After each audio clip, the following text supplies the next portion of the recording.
On today's episode of Home Media Minefield, I'm going to be reviewing the Blu-ray Ultimate Edition of Batman v Superman: Dawn of Justice, coming up.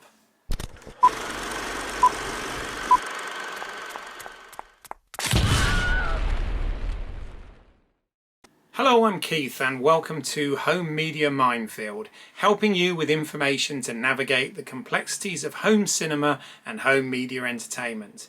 And for today's episode, I'm going to be looking at the Blu-ray Ultimate Edition of Batman v Superman: Dawn of Justice, the 2016 Zack Snyder film starring Ben Affleck, Henry Cavill, Amy Adams and Gal Gadot.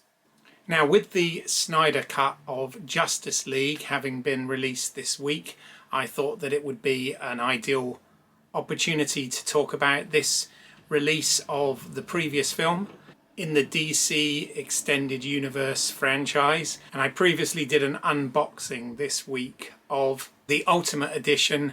I showed the Filmbook version and also the HMV exclusive double-sided Steelbook edition.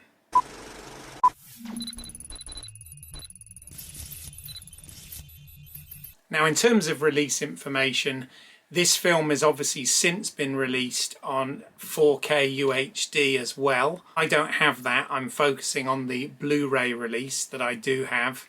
And in terms of release and specifications of the Blu-ray, they're pretty much the same wherever you buy it.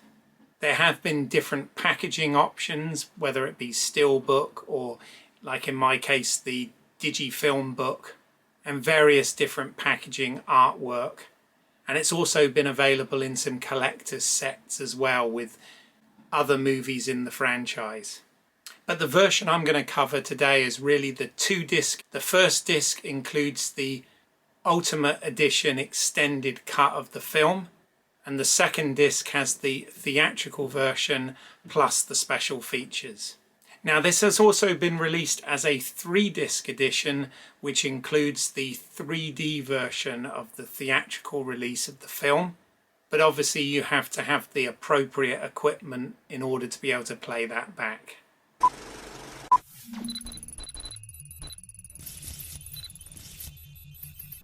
So onto the picture quality. And this Blu-ray version has been taken from a 4K digital intermediate of the film.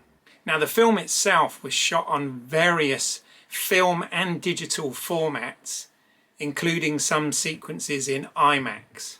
And I did feel that the 1080p high-def transfer that's done for these Blu-rays is done to a very high standard. One needs to remember that also quite a bit of the film involves visual effects.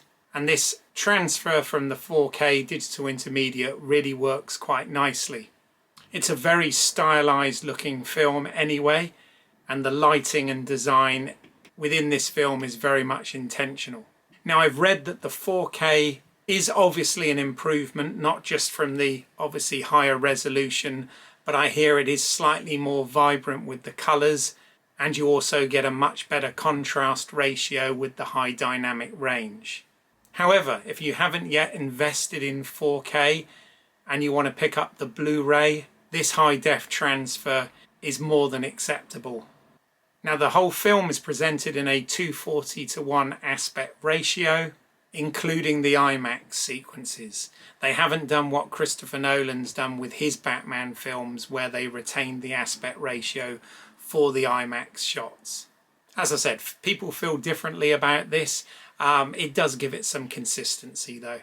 And both the transfer on the theatrical and the extended Ultimate Edition are done to the same quality and standard. I think if you're looking to buy and haven't got it yet, it's probably worth picking up the 4K UHD, because I believe they package the Blu-rays with that, as they tend to do with a lot of titles at the moment. That way you'll get this version, plus you'll be future-proofing yourself to a certain extent.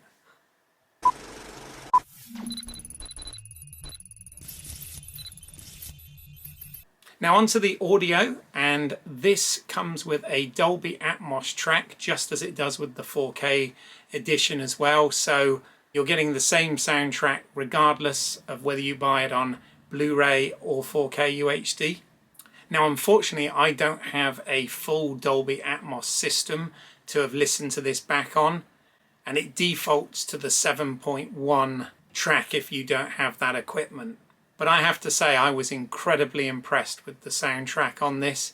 Lots of separation, effects coming from all different angles, lots of sub bass on it, and excellent when Hans Zimmer's and Junkie XL's score kicks in. The mix and balancing on this is done to a very high standard, so really top notch on the audio, even though I wasn't able to get the full Dolby Atmos benefit from it.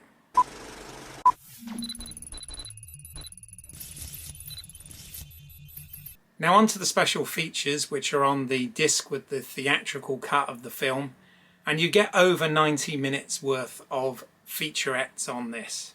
Now it's fair to say that a lot of the featurettes focus on some of the films that at that time were upcoming in the DC extended universe. So some of it feels almost as if it's being done as an ad for that. But having said that, I did find them very interesting. First up, you get a 15-minute featurette called Uniting the World's Finest.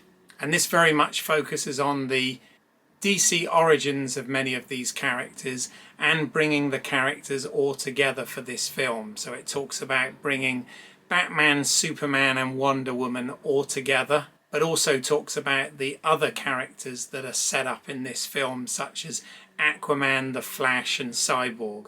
You have interviews with the producers at Warner Brothers and DC, as well as Zack Snyder and his wife, producer Deborah Snyder, and all of the main cast members. What's also great is you do see some behind the scenes footage here, largely of which is on a green soundstage with them in costumes minus capes, etc., which were going to be added digitally afterwards. So it is quite fascinating to see some of the behind the scenes there. Next up, you get a 12-minute featurette called Gods and Men Meeting the Giants. And this looks into the comic origins of both characters, with the cast and crew members being interviewed. I always like it when they delve into these comic origins on these type of featurettes. And this is quite comprehensive in its approach. Then you get a 20-minute featurette called The Warrior, the Myth, the Wonder. And this focuses purely on Wonder Woman, her comic book history, and the role she plays as a feminist icon. Now this explores all aspects of Wonder Woman, from the comics through to the live-action TV series from the 70s, and right the way up to an interview with Gal Gadot about playing the first live-action version of the character for the big screen. You then get a 20-minute documentary called Accelerating Design, the New Batmobile. And this goes into the design and the construction of the new Batmobile for this film. It shows it being built from the ground up and being test driven by various stunt people. Again, quite a fascinating insight, well worth the watch. You then get Superman Complexity and Truth, which is a 10-minute featurette looking at this version of Superman, which was originally created for Man of Steel and continues the character into this film. Henry Cavill talks about his approach to the role, and Zack Snyder and the various designers talk about the portrayal for this film, along with the new Superman costume, the slight modifications that it had for this film, and the costume and styling of Clark Kent. The next featurette, Batman Austerity and Rage, is an 8-minute featurette that does a similar thing. It looks at the Ben Affleck portrayal of Batman, the recreating of the Batman costume, the armor that's constructed for the fight scene, and the take on Bruce Wayne's wardrobe. Wonder Woman Power and Grace does the same for Wonder Woman and looks at how Gal Gadot approached this role. It goes down to everything from the costume design itself along to the fight choreography.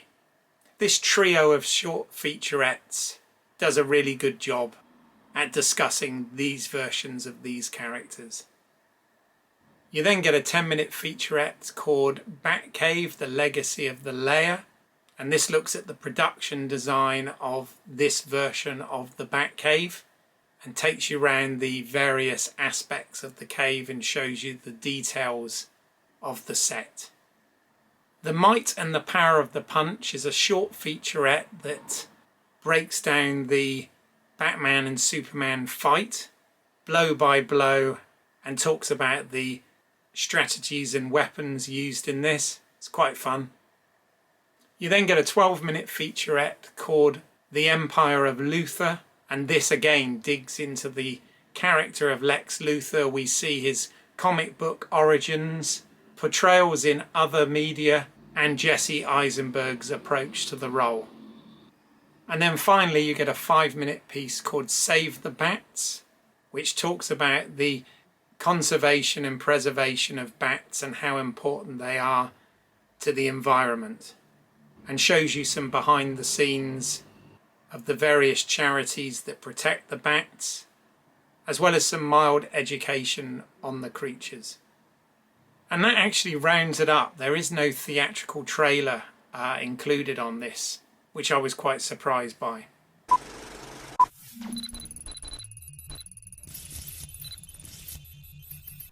So looking at the conclusions and the scoring for this, for the picture quality, I'm going to give this a 4 out of 5.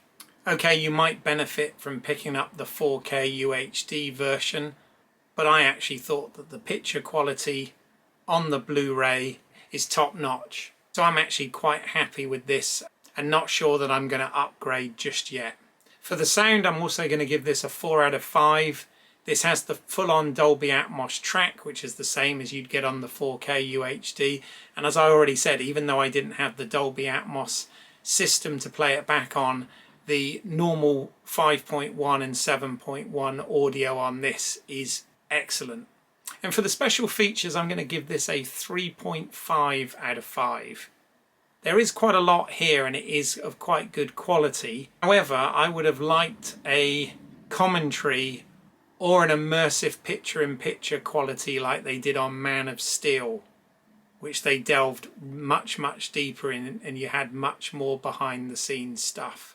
So between that and the lack of trailer, I think 3.5 is a decent score for this. So that leaves this with a total of 11.5 out of a possible 15, so it's not a bad score. If you don't have it already and are thinking of buying it and can stretch to the 4K, I think it's worth picking that up. But whatever you do, I say buy the Ultimate Edition because it really is worth having the longer cut of the film as well as the theatrical cut. And that brings me to the end of another home media minefield. If you did find this information helpful in any way, then please do smash that like button and give this a thumbs up and consider subscribing to the channel. And if you do, hit the bell icon so that you don't miss anything moving forward. I publish reviews weekly along with unboxings, live streams, podcasts, other bits and pieces, so please check out some of the other work. I will put some links below as to where you can find this film. And if you do use one of my affiliate links, it does help the channel get recognised without any extra cost to you. So please do that. And please do also follow on social media and spread the word. It all helps. If there's anything in particular that you'd like me to look at, then also put that down in the comments and I'll see if I can help. But in the meantime, I thank you for your time today and I will speak to you at the next Home Media Minefield. Bye for now.